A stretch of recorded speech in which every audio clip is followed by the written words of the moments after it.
کہ جو ہے نا اس میں رہتے ہیں، خوش فہمی میں رہتے ہیں، ہم ٹھیک ہیں بس،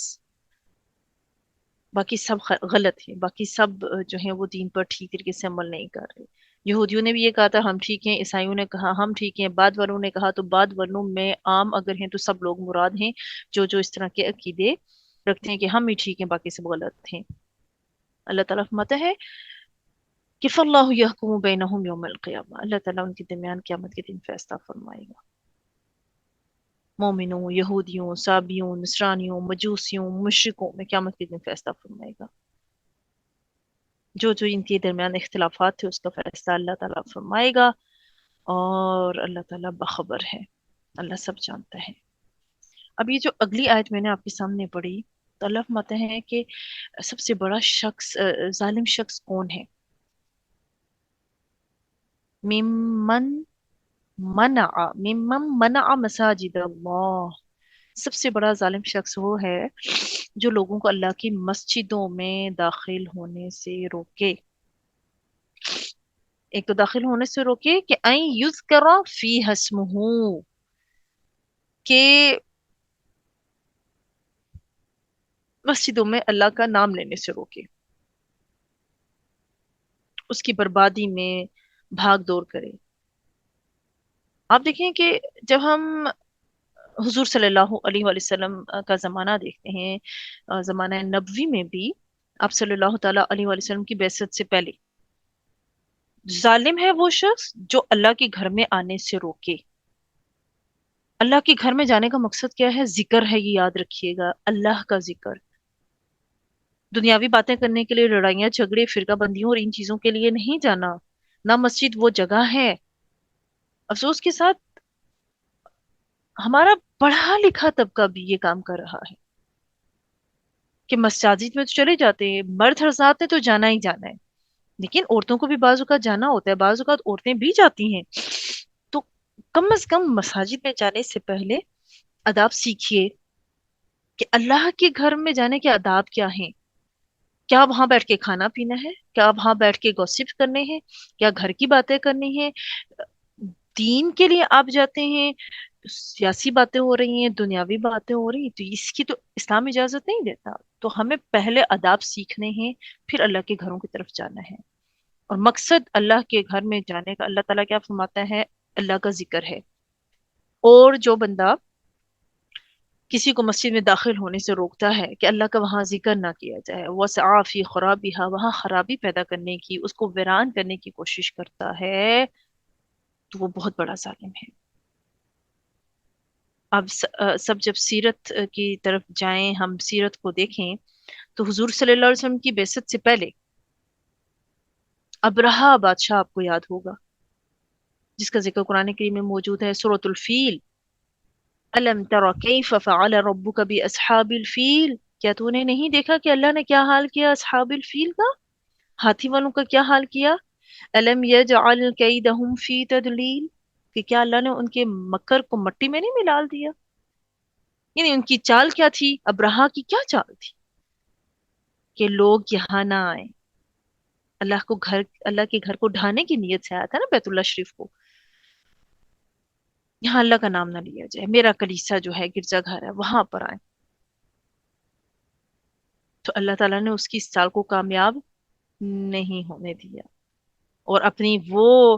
فوج بھیجی کہ جس کے بارے میں کوئی امیجن بھی نہیں کر سکتا تھا، اور سب تباہ و برباد ہو گئے۔ تو اللہ نے اپنے گھر کی خود حفاظت فرمائی۔ تو یہ مساجد کو ویران کرنے والا جو عمل ہے نا، یہ اول روز سے ہی آپ کہہ لیں ہمارے سامنے آتا ہے کہ ویران کرنے کی کوشش کی گئی، اللہ کے ذکر سے روکا گیا۔ اب جب ہم رسول اللہ صلی اللہ علیہ وسلم کا وقت دیکھتے ہیں، تو آپ صلی اللہ علیہ وآلہ وسلم نے جب ہجرت کی، مکہ سے مدینہ ہجرت کر کے آپ تشریف لے گئے، تو حدیبیہ میں کیا ہوا تھا آپ کے ساتھ؟ جب آپ صلی اللہ علیہ وسلم جس سال آپ عمرے کے لیے آئے، احرام باندھا ہوا ہے، صحابہ کرام ساتھ ہیں، قربانی کے جانور ساتھ ہیں، لیکن حدیبیہ کے مقام پر آپ کو روک دیا گیا۔ روکنے والے کون تھے؟ قریش، مکہ میں داخل ہونے سے روک دیا۔ ادھر اصحاب فیل کا لیڈر کون تھا؟ ابرہہ تھا۔ ادھر لیڈر کون ہے؟ جو قریش ہیں۔ قریش نے حضور کو روک دیا، نہیں جانے دیا، حالانکہ آپ عبادت کی نیت سے آئے تھے، تو اللہ کے گھر میں جانے سے تو کوئی روکا ہی نہیں جا سکتا، لیکن انہوں نے روکا، ذکر کرنے سے روکا۔ آپ صلی اللہ علیہ وسلم حدیبیہ کے مقام سے ہی واپس چلے گئے، قربانی کی اور معاہدہ کر کے وہاں سے واپس چلے گئے۔ اس طرح تیتس نے بھی بیت المقدس میں داخل ہو کر خرابی کی تھی۔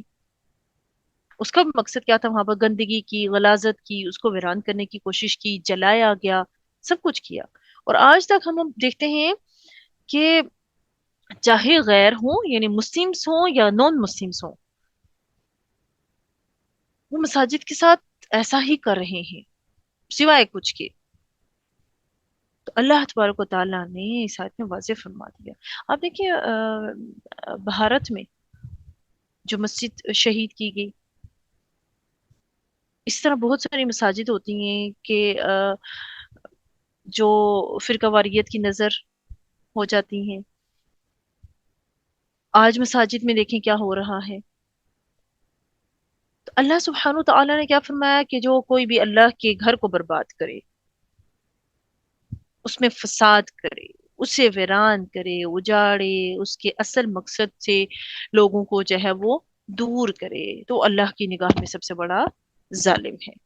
اچھا، مسجد بنانے کا اصل مقصد کیا ہے؟ وہ مقصد اللہ نے خود فرما دیا کہ وہاں پر اللہ کا جو ہے نا، ان یذکر فیہا اسمہ، کہ اس میں اللہ کا ذکر کیا جائے۔ اور اس کی دلیل خود رسول کریم صلی اللہ علیہ وآلہ وسلم ہے۔ ٹھیک ہے، آپ صلی اللہ علیہ وسلم کا عمل، آپ صلی اللہ علیہ وسلم کا ارشاد کیا عمل ہے کہ آپ صلی اللہ علیہ وسلم مسجد نبوی میں موجود ہیں اور ایک بدو آیا، اس نے کیا کیا؟ پیشاب کر دیا۔ جب وہ پیشاب مسجد میں کر رہے، حضور صلی اللہ علیہ وسلم کے جو اصحاب ہیں وہ دوڑے کہ اس کو مارے، یہ وہ کیا کر رہا ہے؟ آپ صلی اللہ علیہ وآلہ وسلم نے منع فرما دیا، روک دیا انہیں۔ جب وہ کر چکا تو آپ صلی اللہ علیہ وآلہ وسلم نے اسے سمجھایا۔ آپ صلی اللہ علیہ وسلم نے کیا فرمایا کہ مسجد میں یہ جو مسجدیں ہیں، یہ پیشاب اور بول وغیرہ کے لیے نہیں ہیں،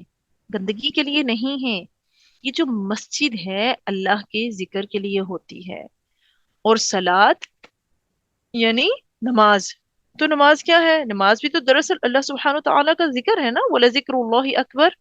اللہ کا ذکر سب سے بڑا ہے۔ قرات کے لیے ہے کہ اس میں قرآن پڑھا جائے، اس میں قرآن کریم کی تلاوت کی جائے، تو یہ مسجد کا مقصد ہے۔ اور جو اس مقصد میں خلل ڈالے، اب ذکر بھی ذہن میں رکھنا چاہیے، دو طرح کا ہوتا ہے۔ ایک ذکر ہوتا ہے آپ بیٹھے ہیں، تسبیح کر رہے ہیں، تسبیح تحلیل کر رہے ہیں، خود سے کر رہے ہیں، اور دوسرا ذکر کیا ہے؟ پڑھنا پڑھانا، آپ پڑھ رہے ہیں قرآن پاک، آپ کسی کو پڑھا رہے ہیں۔ مسجد نبوی میں ایک خاص چبوترا تھا صفہ، وہاں پر آپ صلی اللہ علیہ وسلم جو ہے صحابہ کرام کو جو اسپیشل تھے انہیں وہ تعلیم دیا کرتے تھے۔ تو رسول اللہ صلی اللہ علیہ وسلم نے بھی تو مسجد میں تعلیم دی، آپ تعلیم دیا کرتے تھے، اور تعلیم بھی کون سی؟ اللہ کی یاد کی، یعنی اللہ کی یاد کا ایک ذریعہ ہے نا تعلیم۔ تو مسجد میں داخل ہونے کی نیت کیا ہونی چاہیے کہ وہاں جا کر اللہ کا ذکر کروں گا یا کروں گی، تسبیح کروں گی یا پڑھوں گی یا پڑھاؤں گی۔ دنیاوی باتیں کرنا، ہنسنا، خواتین اگر ہیں تو مسجد میں بغیر پردے کے چلے جانا، چھوٹے بچوں کو لے کر چلے جانا، بچے بول رہے ہیں، بچے دوڑ رہے ہیں، بچوں کو سمجھ نہیں ہوتی، وہ شور شرابہ کر رہے ہیں، وہ مسجد کو ایک پلے گراؤنڈ سمجھ رہے ہوتے ہیں۔ خواتین ہیں تو وہ بغیر پردے کے جائیں یا اونچی آواز سے بات کریں، خوشبو لگا کر مسجد میں چلی جائیں، اور مسجد میں بجائے اس کے کہ بیٹھ کر اللہ کا ذکر کیا جائے تو وہاں پر بیٹھ کے باتیں ہو رہی ہوں، دنیاوی باتیں ہو رہی ہوں، آج میں نے کیا شاپنگ کی، یہ باتیں ہو رہی ہوں، تم نے کیا کرنا ہے، فلانا کیسا ہے، یہ وہ وغیرہ۔ تو یہ مقصد نہیں ہے۔ تو مسجد میں داخل ہونے کی نیت ہی اللہ کا ذکر ہونی چاہیے، یہ نماز، قرآن کریم کی تلاوت وغیرہ۔ اور جو اللہ تبارک تعالیٰ کا ذکر کرنے آئیں انہیں بھی نہیں روکنا چاہیے، وہ سعی فی خرابیہ، یعنی ظالم ہے، ایک تو ذکر نہ کرے، روک دے، اور وہاں پہ خرابی کرنے کی بھی کوشش کرے۔ اچھا، خرابی کیا ہے؟ اس سے پہلے ہم نے ایک چیز ذہن میں رکھنی ہے کہ آم، مساجد کو اللہ نے بند کرنے سے منع کر دیا نا، کہ مسجد کو بند نہیں کرنا ان لوگوں کے لیے جو اللہ کا ذکر کرتے ہیں، لیکن مسجد کو اگر بند کیا گیا صفائی کرنے کے لیے، کوئی رنگ روغن ہو رہا ہے، یا مسجد کو بند کر دیا گیا رات کے اوقات میں کہ اس میں جانور وغیرہ اندر جیسے کتے وغیرہ ہوگی یا اس طرح سے وہ داخل ہو جاتے ہیں، گندگی کر دیتے ہیں، یا آج افسوس کے ساتھ مساجد میں لوگ اندر آ کر جو ہیں وہ جب داخل ہوتے ہیں تو تخریب کاری کی کوشش ہوتی ہے مساجد کو، فرقہ واریت کے نام پر جو ہے کتنے خودکش بم دھماکے ہوئے، ان میں اندر بم وغیرہ فٹ کر دینا، تو اس لوگوں کی جان کی حفاظت کے لیے، یعنی اللہ کا گھر جہاں پر اللہ کا ذکر ہونا چاہیے، لوگ آ کر یہ غلط حرکتیں کرتے ہیں، اس لیے ایک اسپیسیفک ٹائم پر اگر مساجد کے دروازے بند کیے جا رہے ہیں چوری کے ڈر سے کہ کوئی چیزیں وہاں سے اندر سے چوری نہ کر لے، افسوس کے ساتھ ایسا ہوتا ہے، کوئی جوتے اٹھا رہا ہے، کوئی چندے کے ڈبے جو ہے وہ تالے کھول کے چندہ نکال کے لے کر جا رہا ہے، تو اس یہ رات کے خاص اوقات میں یا دن میں یا فتنہ و فساد سے بچنے کے لیے جب ایسے حالات ہو جائیں تو اس میں مساجد کے دروازے اگر بند کیے جا رہے ہیں اور ایک خاص ٹائم پر کھولے جا رہے ہیں تو یہ حکم ان پر نہیں ہے، وہ لوگ ظالم نہیں ہوں گے، بلکہ وہ تو بچاؤ کر رہے ہیں کہ اللہ کے گھر جو ہیں ان کو خراب نہ کیا جائے، ظاہری زینت انہیں خوبصورت بنانا، ان کی صفائی ستھرائی کا خیال رکھنا یہ بھی ضروری ہے، لیکن اس کے ساتھ ساتھ جو مسجد کا اصل مقصد ہے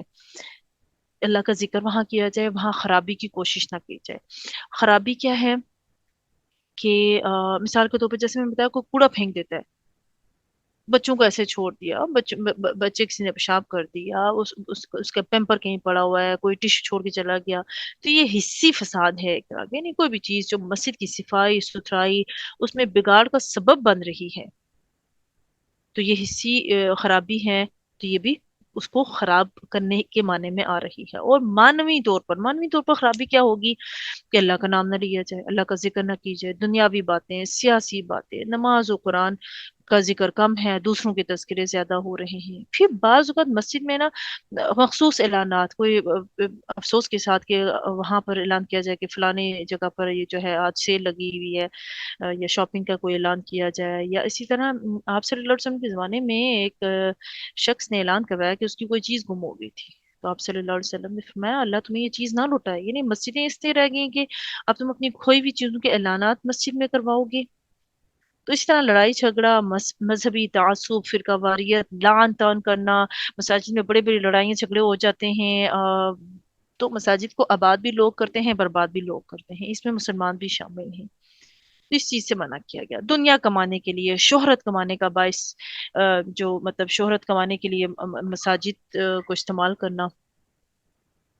ایک اور چیز جو زیادہ مرد حضرات کرتے ہیں کہ مسجد میں پہلے آ کر اپنی جگہ رکھی اور جگہ رکھ کے آپ باہر چلے گئے، دنیاوی اپنے کاموں میں مشغول ہو گئے، اور بعد میں آ کے بندے کو اٹھایا کہ بھائی میری جگہ تھی، تو اس کام کو علماء کرام نے حرام کرا دیا ہے۔ ہاں آپ مسجد کے اندر ہیں، آپ کا وضو ٹوٹ گیا یا آپ وضو کرنے کے لیے گئے تو آپ نے پہلی صف میں جگہ رکھی تھی، تب تو ٹھیک ہے۔ تو یہ چیزیں ہمیں خیال کرنا ہے، اللہ تعالیٰ فرماتا ہے کہ یہ خرابیاں ہیں، اور اس طرح بچوں کو لے کے جانا، بچے دوڑ رہے ہیں، کھا رہے ہیں، پی رہے ہیں، تو ہر مسجد کے اصول قانون و قاعدے یہی ہیں، دنیاوی باتیں نہ ہوں۔ افسوس کے ساتھ میں نے دیکھا کہ عورتیں بعض اوقات بیٹھی ہوتی ہیں، وہ اپنی گھریلو باتیں کر رہی ہیں، وہ کہکے لگا رہی ہیں، وہ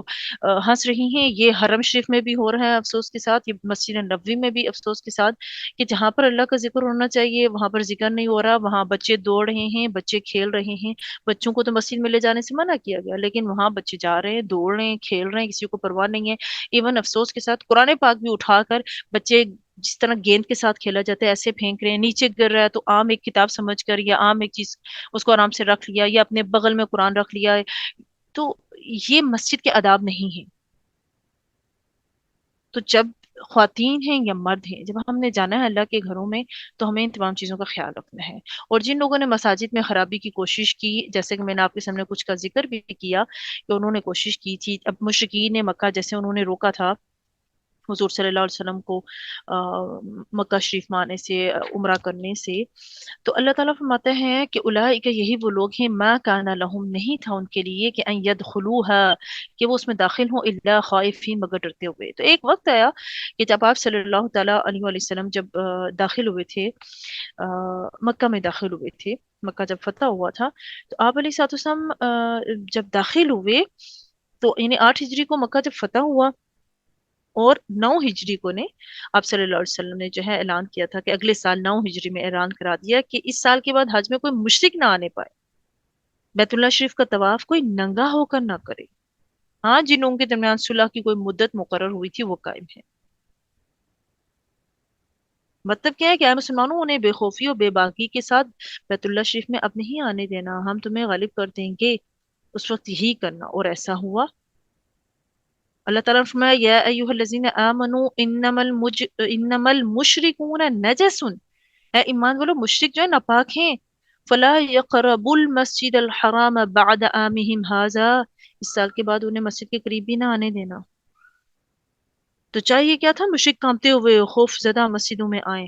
لیکن یہ اس کے برخلاف ہو گئے، مسلمانوں کو مسجدوں میں آنے سے روک دیا۔ تو اللہ نے ایمان والوں کو بشارت بھی دے دی کہ اب عنقریب میں تمہیں غلبہ دوں گا تو تم انہیں مسجدوں میں داخل نہیں ہونے دو گے۔ اللہ تعالیٰ فرماتے ہیں ایسے لوگ جنہوں نے اللہ کے گھروں کی حرمت کو توڑا، بیت اللہ شریف کی حرمت کو توڑا، لیکن بیت اللہ شریف میں بت رکھے، وہاں پر غیر اللہ سے دعائیں کی، مناجات کی، انہیں سزا تو وہ دنیا میں ملی، یعنی جلا وطن کیے گئے یہود دیکھیں، اور اخروی عذاب بھی ان کے لیے ہوگا۔ اللہ فرماتا ہے لہم فی الدنیا خزی، دنیا میں ان کے لیے کیا ہے، رسوائی ہے، جلا وطن کیے گئے، ان سے جزیہ مقرر کیا گیا، یعنی اب کیا ہے، یہ ان کی سزا تھی نا کہ ان کے لیے جو ہے جزیہ مقرر کر دیا گیا، صلح اور جزیے کے بغیر رہنے کی انہیں اجازت نہیں ملی مشرکین کو۔ اور سن 9 ہجری میں تو اعلان تھا کہ کوئی مشرک نہیں آئے گا، کوئی ننگا ہو کر طواف نہیں کرے گا، تو یہ خوشخبری تھی مومنین کے لیے بھی کہ اللہ تعالیٰ آپ کو فتح دے گا۔ جو مسلمانوں پر زیادتیاں کرتے رہے، عبادات نہیں کرنے دیتے تھے، اب تم ان پر غالب آؤ گے، اور اللہ تمہارے حوالے کرے گا سب کچھ، ان کے لیے رسوائی ہے، اور آخرت میں ان کے لیے بہت بڑا عذاب ہے۔ اگلی آیت، وَلِلَّهِ الْمَشْرِقُ وَالْمَغْرِبُ، اور اللہ ہی کے لیے ہے مشرق اور مغرب، فَأَيْنَمَا تُوَلُّوا، بس جس طرف تولو تم منہ کرو، فَثَمَّ وَجْهُ اللَّهِ، تو اسی طرف اللہ کا چہرہ ہے، اللہ کا سامنا ہے، اللہ ادھر ہی ہے۔ ان اللہ، بے شک اللہ تعالیٰ، واسع وسعت والا، علیم جاننے والا ہے۔ اچھا، یہ جو آیت مبارکہ ہے، اس میں نبی کریم صلی اللہ علیہ وسلم کو ایک تو کیا ہے، تسلی دی جا رہی ہے کہ جو مکہ سے نکالے گئے، اپنے مسجد سے روکے گئے۔ آپ کو پتا ہے کہ حضور صلی اللہ علیہ وسلم مکہ مکرمہ میں جب تھے تو مکہ مکرمہ میں اس وقت بھی بیت المقدس کی طرف منہ کر کے آپ صلی اللہ علیہ وسلم نماز ادا کرتے تھے، لیکن کعبہ پھر بھی سامنے ہوتا تھا۔ جب آپ کو اللہ تعالیٰ نے ہجرت کا حکم دیا، مدینہ طیبہ تشریف لے گئے، تو تقریباً 16-17 مہینے تو آپ صلی اللہ علیہ وسلم نے جو ہے بیت المقدس کی طرف منہ کر کے نماز پڑھی۔ مکہ میں ٹینشن اس لیے نہیں تھی کہ کعبہ سامنے ہوتا تھا، جب آپ نے ہجرت کی، وہاں تشریف لے گئے، تو وہاں بیت المقدس کی طرف منہ کر کے نماز پڑھی، یہودی بڑے خوش ہو گئے، اور پھر آپ صلی اللہ علیہ وسلم آسمان کی طرف دیکھا کرتے تھے، انشاءاللہ ہم آگے پڑھیں گے۔ اللہ تعالیٰ فرماتا ہے قد نرى تقلب وجهك في السماء، ہم دیکھ رہے ہیں آپ کے چہرہ اقدس کا آسمان کی طرف اٹھنا، فَلَنُوَلِّيَنَّكَ قِبْلَةً تَرْضَاهَا، عنقریب ہم پھیر دیں گے آپ کے چہرے کو جہاں جو آپ کو پسند ہے، جس پر آپ راضی ہیں۔ تو آپ صلی اللہ علیہ وسلم کی خواہش مبارکہ تھی بیت اللہ شریف کی طرف منہ کر کے نماز پڑھنے کی۔ آفٹر 16 to 17 منتھ اللہ تعالیٰ نے حکم دیا اب آپ نے خانہ کعبہ کی طرف منہ موڑنا ہے، تو اس پر یہودیوں نے بڑے اعتراضات کیے اور باتیں وغیرہ کرنا شروع کر دی۔ تو اللہ تعالیٰ نے فرمایا اللہ ہی کے لیے مشرق اور مغرب، جہاں منہ کرو گے اللہ کی ذات کو پاؤ گے۔ 203 اقوال اور بھی ہیں اس میں کہ کیا اس آیت کی ہسٹری ہے۔ ایک تو میں نے آپ کو یہ بتا دی کہ ایک یہ ریزن بھی ہے، ٹھیک ہے۔ بعض کے نزدیک اس آیت کا جو نزول تھا نا، اس کی وجہ کیا ہے کہ سفر میں سواری پر نفل نماز پڑھنے کی اجازت ہے، کہ سواری کا منہ کدھر بھی ہو نماز پڑھ سکتے ہو، ٹھیک ہے۔ یعنی اسپیشل اس کو جو خاص کیا جاتا ہے جب تم خوف کی حالت میں ہو، بعض کہتے ہیں خوف کے علاوہ بھی جو ہے جب نفل نماز پڑھنی ہے، کسی بھی طرف اگر رخ ہوگا تو نماز ہو جائے گی۔ جیسے حضرت ایک صحابی ہیں ابن عمر رضی اللہ تعالیٰ عنہ سے مروی ہے کہ ان کی اونٹنی کا منہ جس طرف ہوتا تھا نماز پڑھ لیتے تھے، اور فرماتے تھے کہ حضور کا یہی طریقہ تھا۔ اس آیت کا مطلب بھی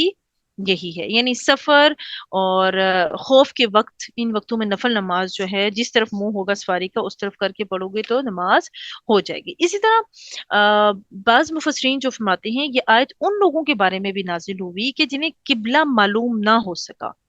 اور انہوں نے ان کا دل جس طرف نا مائل ہوا کہ ہاں قبلہ اس طرف ہو سکتا ہے، 100% جہاں شور ہوئے تو انہوں نے اس طرف نماز پڑھ لی جس پر یہ آیت نازل ہوئی، اور ان کی نماز کو ادا شدہ نماز بتلایا گیا۔ جیسے کہ حضرت ربیہ رضی اللہ تعالیٰ عنہ فرماتے ہیں کہ ہم نبی کریم صلی اللہ علیہ وآلہ وسلم کے ساتھ ایک سفر پر تھے، ایک جگہ اترے، رات اندھیری تھی، یعنی اور لوگوں نے نا پتھر لے لے کر بطور نشان کی قبلہ رخ رکھ کر نماز پڑھنا شروع کر دی کہ تاکہ ہم صبح دیکھ سکیں۔ صبح اٹھ کر چند نے دیکھا تو کچھ کی نماز قبلے کی طرف تھی اور کچھ کا رخ قبلے کی طرف نہیں ہو سکا اندھیرے کی وجہ سے، تو حضور صلی اللہ علیہ وسلم نے انہیں نماز دوبارہ ادا کرنے کا حکم نہیں دیا۔ جب نہیں دیا تو اس کا مطلب ہے ان کی نماز درست ہو گئی۔ بعض روایات میں اس طرح بھی آتا ہے کہ بہت سخت اندھیرا تھا اور ہم سب نے ایک خط کھینچا اپنے سامنے اور نماز ادا کر لی، صبح کی روشنی میں معلوم ہو جائے کہ قبلے کی سمت صحیح تھی یا نہیں۔ صبح پتہ چلا کہ ہم نے قبلہ جاننے میں غلطی کی تو حضور نے نماز لوٹانے کا حکم نہیں دیا۔ ایک اور جو اس آیت کے حوالے سے مفسرین کرام نے شان نزول بیان کیا ہے، وہ یہ بیان کیا ہے کہ جیسے آپ دیکھیں سفر میں اجازت ہے، خوف کے عالم میں ہے، آپ کو قبلے کا تعین صحیح سے نہیں ہو رہا، آپ نے پڑھ لیا تو اللہ میں مشرق و مغرب اللہ ہی کا ہے، جس طرف تم منہ موڑو گے اللہ کی ذات کو پاؤ گے۔ اچھا، اس میں ایک چیز کو ہمیں ذہن میں رکھنا ہے، اگر ہم کسی ایسی جگہ گئے ہیں، ہم کسی کے گھر مہمان گئے ہیں، تو اب اس میں آپ کو شرم نہیں آنی چاہیے کہ آپ جو گھر میں بندے ہیں آپ کسی سے پوچھیں ہی نہ، آپ کہیں نہیں نہیں میں کس لیے پوچھوں گا، نہیں یہ دین ہے، عبادت کر رہے ہیں، آپ پوچھیں قبلہ کس طرف ہے، وہ آپ کو گائیڈ کریں گے، صحیح کر کے نماز پڑھیں۔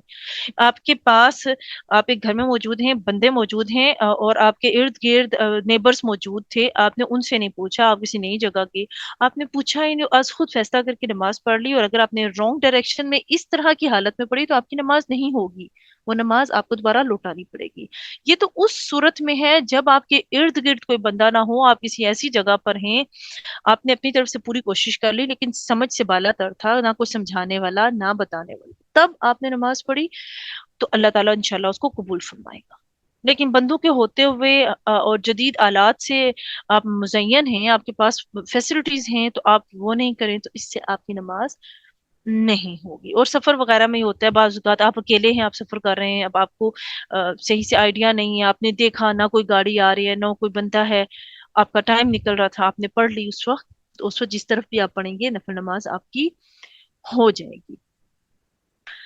ایک اور چیز